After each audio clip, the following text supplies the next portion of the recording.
প্রতিশোধ নিতে চান? কি ভাবছেন? আমাদের সাথে কেউ অন্যায় করেছে, খারাপ করেছে, মন খারাপ করার মতো ভীষণ কোনো খারাপ কাজ করেছে, তাই বোধহয় একদিন না একদিন তার প্রতিশোধ নিতে চান।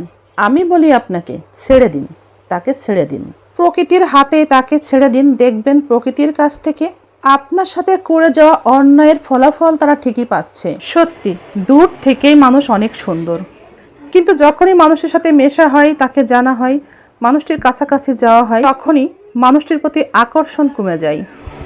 শুধু শুধু অন্যকে দোষারোপ কেন? পথে নামলেই পথের সন্ধান মেলে। যারা সময়কে অপচয় করে, সময়ের সঠিক ব্যবহার করে না, তাদেরই সঠিক পথের সন্ধান মেলে না। আবার সঠিক পথের সন্ধান মিললেও সময়ের অপচয়ের কারণে সে পথ হারিয়েও ফেলে।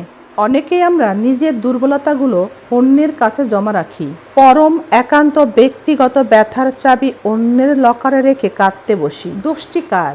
এভাবে কাঁদা এখন আর উচিত কি?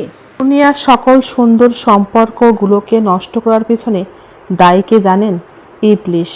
ইবলিশ স্বামী স্ত্রীর সম্পর্ক, ভাই বোনের সম্পর্ক, এই সুন্দর সম্পর্কগুলো কখনোই ঠিক থাকতে দেয় না। রক্তের সম্পর্কের সাথে সবসময় দ্বন্দ্ব কিভাবে তৈরি করা যায়, ইবলিশ সেই কাজেই সবসময় লেগে থাকে। যতক্ষণ সে দ্বন্দ্ব লাগাতে না পারে ততক্ষণ তার ব্যস্ততার শেষ নেই। ভাই কখনো ভাইয়ের শত্রু হতে পারে না। যখন কোনো শয়তান নারী একটা ভাইয়ের বউ হয়ে আসে, তখনই ভাইয়ে ভাইয়ে দ্বন্দ্ব শুরু হয়, চরম ঝামেলা শুরু হয়ে যায় ভাইয়ে ভাইয়ের সম্পর্কে। প্রথম উদ্দেশ্যই থাকে যৌথ পরিবার ভাঙা, ভাইয়ে ভাইয়ের সম্পর্ক ভাঙা, পরিবারের সদস্যদের মধ্যে সম্পর্ক নষ্ট করে দেয় এভাবেই।